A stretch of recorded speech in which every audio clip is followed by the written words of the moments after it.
You tapping in on this Erin versus Manon card real quick. One last time, final thoughts, whatever you want to call it, man. Try not to hold your ear too long. Let's go ahead and get it out the way, man. First fight of the night. I don't normally bet on first fight of the night, and I don't bet on UFC debuters. And the boy Pacheco, or however you say his name, he making his UFC debut. I will say this, the boy Colin showed up a little bit more respectful to the weigh-ins and the face-offs, and it seemed to be the other boy that was bumping off the gums. So it should be a good fight to watch. Andre Petrowski versus Jacob Malkoun. I'm still on the Andre Petrowski side of things, man. I know it's a lot of people on the Malkoun side of things, and the money line shows that. It keeps making Petrowski more and more of a dog, man. But I'm not a believer, man. I believe Andre Petrowski to be better absolutely everywhere. I know that Jacob Malkoun is ranked higher than Andre Petrowski in Brazilian Jiu-Jitsu. But with that being said, Andre Petrowski is more active with his Brazilian Jiu-Jitsu. He actively pursues the submission way more than Jacob Malkoun does. And I know one thing doesn't have anything to do with the other, but you look at their fights with Nick Maximov. Jacob Malkoun took that man down a hell of amount of times and racked up control time along with it. Petrowski went in there and got him the fuck up out of there. I don't need to roll around with you a whole lot, is what Petrowski says. You understand what I'm saying to you? I get in there and we get to wrapping up, man. I'm searching for the submission to get you the fuck up out of there.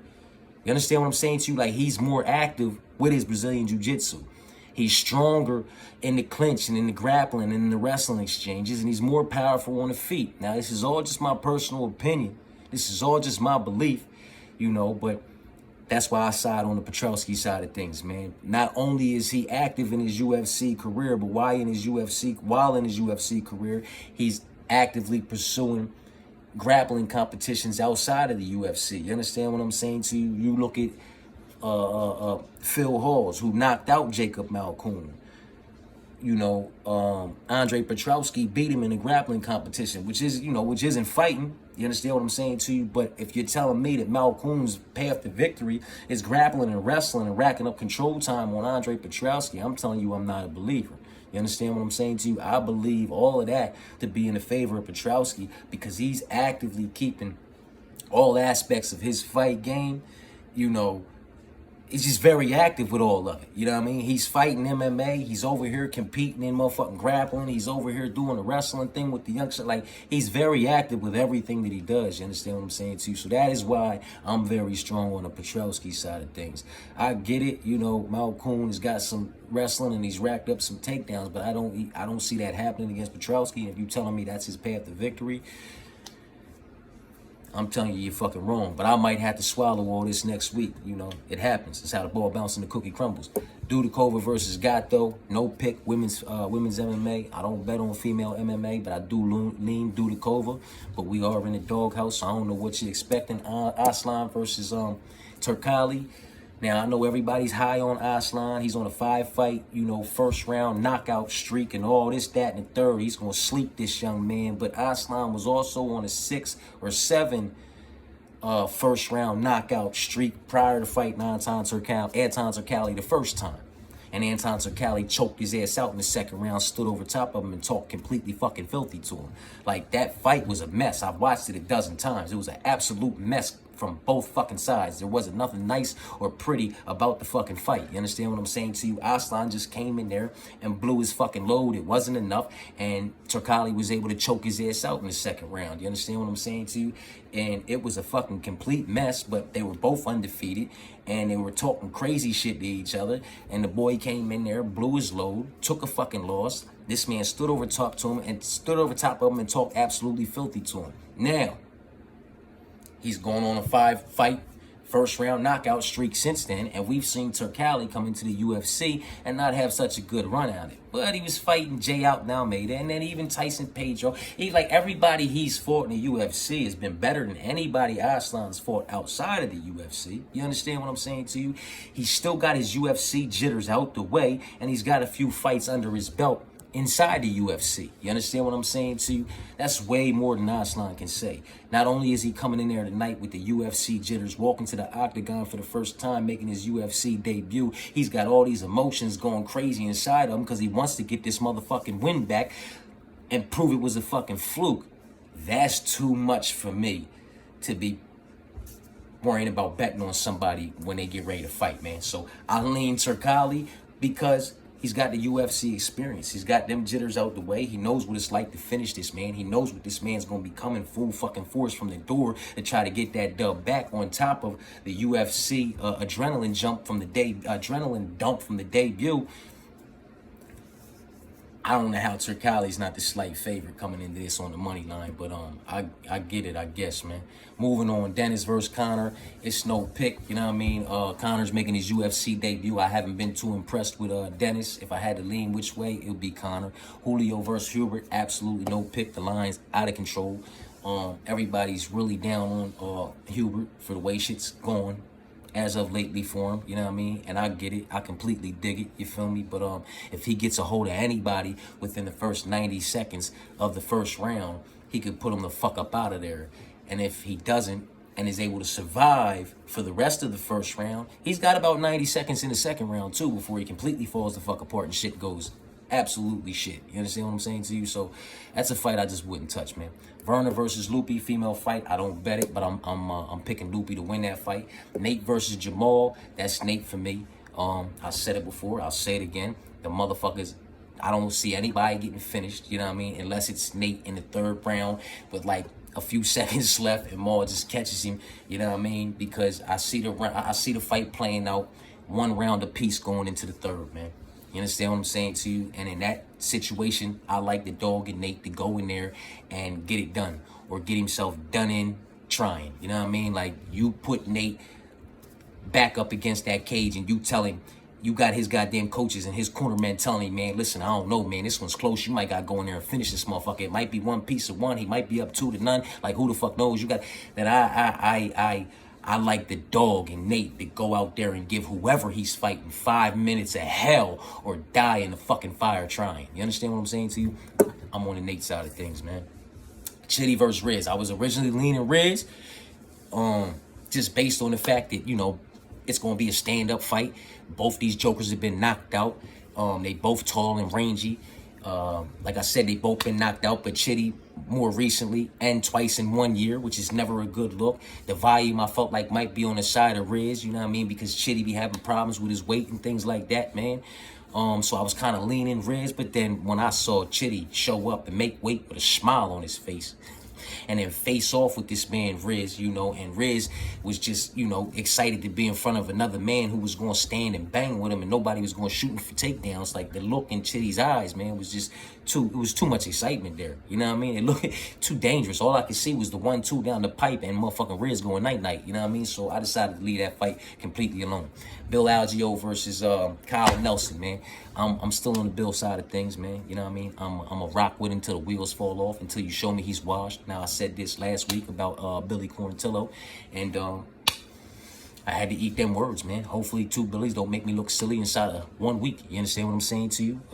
I know Kyle has played spoiler his last couple fights. He got some things going on in his personal life. I see him posting pictures with a newborn, I believe it is. Maybe he's had a newborn since his last fight, or whatever the case may be. I know what kind of motivation that can give you in any area of life. You understand what I'm saying to you? My daughters are 16 and 20 now, so the motivation is different. They just drive me fucking crazy. You understand what I'm saying to you? But with that being said, like, I can dig it, you know what I mean? Maybe he's had a resurgence. He's rejuvenated his career, you know what I mean? And we're going to see a nice little run from Kyle here in the near future, you know what I mean? But until he runs through Billy, you know, Bill Algeo, and does it impressively, man, I still got to rock on the Bill Algeo side of things. But I'd be surprised if Kyle played spoiler. Like, if this thing goes to a decision and you start hearing both names rang off, I got a bad feeling it's going to be Nelson. But unanimous decision and inside the distance, I still got that for Bill Algeo. Could he get cracked? Could he get cracked? He could get cracked. He could get cracked somewhere in the motherfucking third, you know what I mean? The way he stands and the way Kyle's been holding himself close lately, you know what I mean? And his counters are correct, you feel me? But I'm on Bill's side still. Razibov versus Dumas is still Razibov for me. Razibov inside the distance. Dumas has had problems with Josh Friend, and he's had some problems with some other individuals, man. And if you're having problems with them, you're going to have some serious problems with Razibov, man. Razibov's resume is to be respected, man. He ain't no fucking chump, man. Chris versus Bruno. Bruno's the pick. I would love to see Chris come in there and do something Weidman-esque and just completely get Bruno Silva the fuck up out of there, drop his gloves, retire, and walk up out of there with the goddamn arena and the uproar. It would be fucking fantastic. You understand what I'm saying to you? But unfortunately, I see Bruno possibly getting it done inside the distance. Vicente versus Buckley. Luckily for me, earlier in the week when I called Vicente Luque out, well, I mean, I got him at -160. I'd rather have him now. I put him in my parlays. Well, later on in the week, I covered my backdoor dropping Buckley in his spot. You know what I mean? So as far as all that goes, I'm pretty much covered. You feel me? As long as the other legs come through, which I'm confident they will. You feel what I'm saying to you? But yeah, the way that fight's going, man, is Buckley's going to catch that man or he's going to get caught trying. Buckley doesn't want this to go to the cards. It's a name for him. Not only is it a name, but Vicente Luque's a fucking savage. Y'all can try to get down on him about his last Bilal fight, but let's talk about his first Bilal fight where he got him the fuck up out of there and the rest of the other fights on his resume. Like, the kid's a beast, man. He not no sucker and he not to be slept on. He ain't soft, you know what I mean? So he can just get all that out the way, you know what I mean? His counters are nice, his wrestling is good, you feel what I'm saying to you? His submissions are nice, you feel me? Joaquin Buckley's power is good, you feel what I'm saying to you? So his wrestling has came along, you know what I mean? I guess I was originally with Luque. My peoples lean me towards Buckley, you know what I mean? But now me and my peoples got a bet going, so I'm a rock with what I rock with from the rip, and I'm a rock with Luque as the pick. But the way I see it going is Buckley's gonna knock him out or get knocked out trying.